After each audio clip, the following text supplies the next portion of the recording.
혹시 그러면 주석, 총리 말고 우리가 좀 인사 측면에서 신경을 써야 될 게 또 있을까요? 그렇습니다. 이번 제 양회에서는 이미 지난번 10월달 당대회에서 네. 주석하고 총리는 누가 될 건가는 이미 거의 답이 나와 있었죠. 예고가 됐죠. 그리고 7명의 상무위원들도 대체적으로 누가 이제 전인대 또 정의협의 주석이 되는지도 아웃라인이 다 잡혔는데 예. 문제는 이제 국무위원을 누가 할 거냐. 이제 9명의 그리고 이제 장관 27명을 누가 할 거냐 이건 미정이었죠. 네. 그래서 이번에 보면은 9명의 이제 4명의 부총리하고 5명의 국무위원이 있는데 네. 여기에 조금 특징적인 것은 지난번 이제 9명의 국무위원 중에서 그 이과 출신은 1명이었어요. 네. 근데 이번에는 이과 출신이 4명이 등극을 했어요. 그래서 얘기는 이제 중국이 미중과의 여러 가지 갈등 중에서 지금 기술 전쟁을 하고 있죠. 네. 그러다 보니까 소위 말하는 테크노크라트를 중시하는 그런 인사가 이루어졌다. 이렇게 볼 수가 있고. 네. 그래서 그 사이에 이제 이번 양회의 때 뭐 홍콩이나 이런 이제 카더라 정부에서는 중국이 시진핑이 1인 집권 체제로 가기 때문에 첫 번째 내무위원회 같은 거를 만든다. 그래서 정보기관을 다 모아서 네. 예를 들면 이제 소련의 KGB 같은 그런 조직을 만들 거다라는 얘기들이 이제 막 돌았고 두 번째는 금융을 전체적으로 통괄하는 그런 이제 위원회를 또 만들 것이다. 그리고 과학기술을 또 다 통합하는 그런 위원회를 만들 거다 하는 이제 썰이 나왔고 그리고 이제 인민은행에 대해서도 금융에 대해서도 이번에는 그 인민은행장을 아마 부총리가 겸임을 할 거다.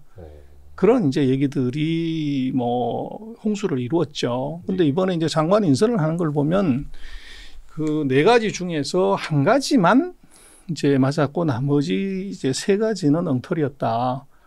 그래서 뭐 정부의 정보기관을 다 모아서 KGB 같은 걸 만든다고 하는 것은 전혀 언급이 없었고 네. 그리고 이제 금융도 이것이 이제 국가금융공작위원회 뭐 이런 걸 만든다고 했는데 그건 아니고 이제 우리 같으면은 은감원 이것의 기능을 강화시키고 또 이제 우리 같으면은 이제 증권감독원 네. 이것의 기능을 강화시켜서 지금까지는 이게 이제 국무원의 하위 어떤 부처 정도로 봤지만 이걸 국무원 소속으로 이제 낮추는 정도, 올리는 정도 그 정도였고요. 그리고 이제 재무부하고 그 인민은행 네. 금융통화정책을 총괄하는 이거를 90년 초반에 주롱지 총리가 인민은행 총재하고 이 총리를 같이 했던 적이 있어요. 네. 그래서 이번에도 아마 부총리급 정도가 같이 겸임을 할 거다고 그랬는데 네. 결과적으로는 아닙니다. 그 이강 그 인민은행 총재를 그대로 연임을 시켰어요. 그래서 이것도 이제 조금 카더라로 끝났고 그 대신 이제 과학 쪽, 과학기술 쪽은 이번에 과학기술위원회를 하나 만들어서 과학기술에 대해서 힘을 좀 실어주겠다. 네. 그래서 우리가 홍콩에 관련되는 루머들이나 카더라를 한국 언론이나 이런 데서 많이 보도를 하는데 네. 이 정답 확률은 25%밖에 되지 않았다. 그래서 그거 조금 엉터리다. 네. 그래서 한국의 언론들 찾아보면 그렇게 보도를 한 데가 많은데 뚜껑 열어보면 아니었다. 그래서 홍콩에서 카더라 정보는 신뢰도를 좀 낮게 줘야 된다는 게 답이고 그래서 이번에 이제 27개 부처의 장관을 놓고 보면 이 통상은 이제 장관들이 중국은 5년을 합니다. 네. 근데 특별하게 이제 뭐 사고가 났다거나 이런 경우가 아니면 중간에 장관을 바꾸질 않아요. 네. 그런데 이번에 중국에서는 27명 장관 중에서 5명의 장관을 그대로 위임을 시켰어요. 네. 그래서 그게 보면 재무부 장관을 이제 위임을 시키고 네. 그리고 과학기술부 장관을 이제 그대로 위임을 했고 네. 또 이제 인민은행장 이 사람 위임시켰고 그리고 위생 이쪽도 이제 위임시켰고 운수교통부 우리 같은 교통부 장관도 위임을 시켰어요. 그래서 그 5개를 놓고 보면 첫 번째는 이제 코로나 때 이 분야들이 굉장히 중요했던 부서예요. 그래서 재무하고 금융은 당연히 이제 중요했고 그리고 운수교통도 이건 물류기 때문에 이 굉장히 중요했고 또 과학기술이나 또 이제 위생 같은 경우도 그 중요한데 그 의기는 뭐냐면 중국이 우리는 코로나 전쟁에서 승리했다. 그래서 만약에 실패했다고 그러면 그 사람 다 잘라야 되는 거죠. 네. 그래서 이제 중국의 내부적인 평가로는 뭐 여러 가지 이유가 있겠지만 코로나와 연관지어 본다면 중국은 어떻게 보면 코로나 방역 성공을 네. 합리화하기 위한 인사 그거를 이제 했다고 볼 수가 있어요. 그러면 약간 이거는 인지부조화 약간 이런 거네요. 본인들의 행위? 했던 일을 정당화시키기 위해서 뭔가 인식까지도 바꿔버리도록 하는. 그 어떻게 보면은 야 우리는 방역에 성공했어. 그래서 뭐 위생부라고 하네 장관도 유임한 거야. 야, 이거 좀 해석은 좀 달라질 수 있겠습니다. 안팎에서의. 그렇습니다. 그게 이제 뭐 어떤 관점에서 보냐에 다른데 하여간에 네. 나타난 특징을 보면은 왜 이제 유임했냐는 여러 가지 이유가 있겠지만 코로나와 연관지어서 해석한다면 그럴 수가 있을 것 같아요. 네. 그래서 이번 이제 양회의의 하이라이트는 이제 5년간의 리커창 총리가 끝나고 리창 총리가 네. 그 오늘 오후죠. 그 13일 오후. 그렇습니다. 13일 오후에 이게 전 세계 그 미디어를 상대로 일문일답을 해요. 거기서 이제 전 세계 기자들이 10가지 질문을 했습니다. 네. 근데 이제 재미난 것은 과거에 리커창 총리는 북경대 법대 출신이고 네. 또 북경대 경제학과에서 석사 박사를 한 진짜 에리트죠. 네. 그래서 리커창 총리는 매년 양회의를 하고 나서 10년 동안 전 세계 기자들하고 기자회견을 하면서 이 아무것도 안 들고 나와요. 아. 맨손으로 나와가지고 질문을 받는데 모든 질문에 대해서는 다 수치를 대답해요. 수치로. 천재네요. 그렇죠. 와. 그래서 그 많은 이제 정부 정책의 수치를 다 외우고 있다는 거죠. 예. 그래서 수치가 따다닥 나오기 때문에 이게 분석하기도 쉽고 그런데 이번에 아주 재미난 것은 리창 총리가 처음으로 이번에 이제 그 데뷔를 한 거죠. 네. 네. 근데 역시나 이제 리창 총리도 아무것도 안 갖고 나오긴 했어요. 네. 근데 리창 총리가 10가지 질문에 답을 하는 걸 보면 네.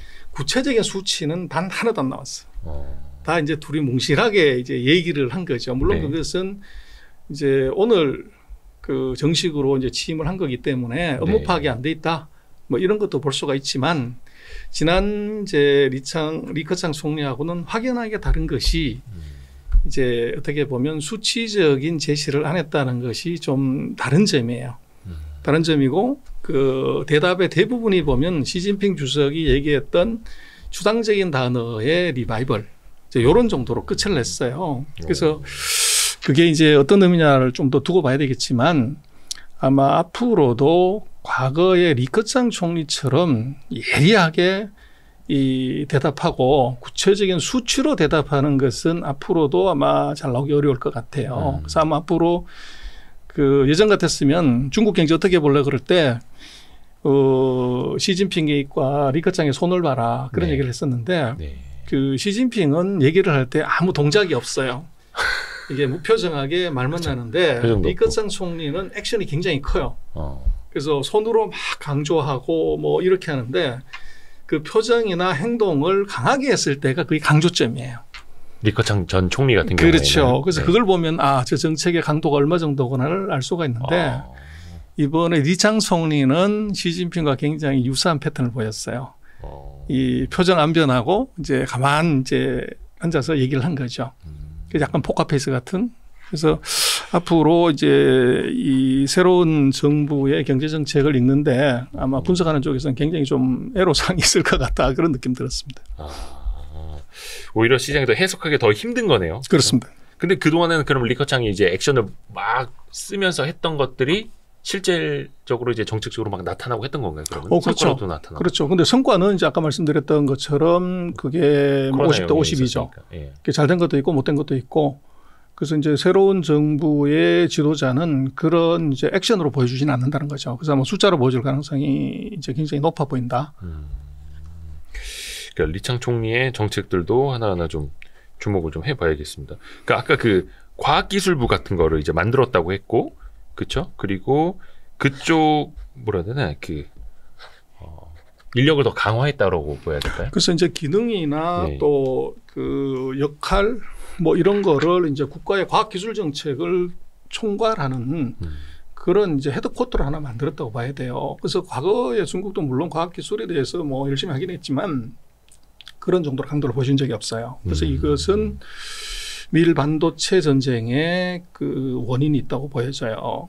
그래서 미국이 지금 2020년 그 하웨이 제재를 시작으로 해서 21년, 22년 금년 들어가지고 중국의 반도체를 완전히 이제 목을 조르는 국면으로 가고 있고, 그렇죠. 이걸 이제 어떻게 탈피하냐 하는 문제는 이것은 과학기술로 돌파를 해야 되는 거죠. 그래서 국산화를 해야 되기 때문에 그래서 아마 과학기술부를 그 확대 재편하고 또 중요한 기능을 한쪽으로 모아서, 그래서 이번에 그 용어 중에서 아주 중요한 용어 하나가 예. 거국 체계를 동원한다 이런 말이 나와요. 거국 체계요? 그렇죠. 뭐 지구어티즈 이렇게 얘기를 하는데 중국말로. 네.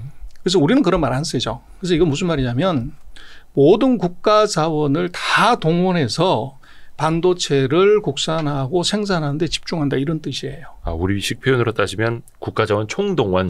총동원령이라고 봐야 돼요. 그래서 그 단어가 이번에 출연을 했어. 그 얘기는 뭐냐면 미국이 반도체 제품, 기술, 장비 규제를 이제 다 브로킹을 들어갔기 때문에 예. 이제 중국 입장에서는 그것을 벗어날 수 있는 길은 이제는 독립만세밖에 없다. 국산화밖에. 그래서 아마 과학기술부를 강화시키고 그리고 과학기술부한테 힘을 실어주는 이제 그런 정책, 제도를 이제 만든 것 같아요. 근데 이제 중국 쪽이 올라올수록 거기에서 좀 싹을 자르려는 미국의 견제는 굉장히 더 타이트해지더라고요. 얼마 전에 그 EUV 극자외선뿐만이 아니라 심자외선이라고 하죠. DUV까지 왔죠. DUV 장비까지도 이것도 중국에 넣지 마. 이런 상황까지 이르렀는데, 그러면 이거는 이제 중국이 결국은 자체적으로 하는 수밖에 없는 거고, DUV는 뭐 네덜란드, 뭐 일본 장비들도 그렇습니다. 그래서 이제 지금 왜 이걸 막았냐 그러면 14나노 이하로 가면 이제 7나노나 5나노나 3나노로 가야 되는데 네. 그게 이제 7나노 이하로 가려고 하면 그건 EUV 장비를 써야 돼. 극자외선을. 근데 미국이 그 사이는 14나노 정도 만드는 건 오케이. 왜냐하면 선진국이 지금 3나노, 5나노를 하기 때문에 3단계, 4단계 정도 뒤진 기술이었기 때문에. 근데 이제 중국이 어떤 이제 SMIC가 묘수를 부렸냐 그러면 이 DUV 장비를 갖고 14나노를 이제 한 거는 뭐 됐고, 네. 그것을 이제 잘 활용해서 이게 이제 예를 들면 사진을 한 방에 깨끗하게 찍어가지고 이 반도체를 만들면 되는데, 이거를 예를 들면 4번을 찍어가지고 그걸 합쳐가지고 이제 이 더 미세한 패턴을 만드는 공정을 그거를 테스트를 해서 성공을 한 거예요. 그래서 한 7나노 정도까지 기존 DUV 장비 갖고서 만들어낼 수 있는 기술을 확보한 거야. 그러니까 이제 미국 입장에서는 이 DUV 장비도 막지 않으면 중국이 지금 7나노도 들어갈 수 있는 가능성이 있는 거죠. 그런데 7나노라 하면 이것은 미국으로서는 인텔 정도가 할 수 있는 기술이고, 물론 이제 한국이나 대만 같은 경우는 이제 5나노를 갖지만, 그래서 미국과 비슷한 기술이 상용화를 한다는 건 아니고 제품을 개발할 수 있는 능력까지가 온 게 된 거죠. 그러면 이제 아까 말씀하신 것처럼 미국이 중국의 싹을 자르려면 7나노를 못 하게끔 해야 되는데, 그러려면 DUV 장비를 이거를 이미 들어간 건 어쩔 수 없고 새로이 들어가는 것은 불가하다. 그래서 그것을 이제 네덜란드의 이 ASML이라는 회사에 목을 잰 거죠. 그래서 ASML이 결국은 외교적인 압박 때문에 이제 DUV 장비도 우리는 그 중국에 팔지 않겠다. 처음에 좀 반발하다가. 그렇죠. 지금 그렇게 했고, 또 문제는 DUV 장비는 일본의 이제 니콘이나 캐논도 이걸 만들어요. 그렇죠. 그래서 이번에 이제 그렇습니다. 일본하고 네덜란드가 우리가 DUV를 팔지 않을게 이렇게 최근에 이제 미국하고 합의를 했죠. 그러면 이제 중국 입장에서는 할 수 있는 게 28나노 정도? 그 정도를 만들 수 있는 장비만 살 수가 있게 되니까, 그래서 그렇게 되면 첨단 반도체 자체를 못 만드는 그런 문제가 생겨요. 그래서 중국으로서는 완전히 난리가 난 거죠. 그래서 이제 중국 입장에서는 그럼 뭐 해결할 수 있는 방법이 뭐냐면 국산화밖에 없다는 겁니다. 그러면 이제 포토레지스트라든지 뭐 다 마찬가지죠. 이거를 다 국산화해야 되는 거죠. 야, 근데 그게 쉽지 않을 텐데, 그렇죠?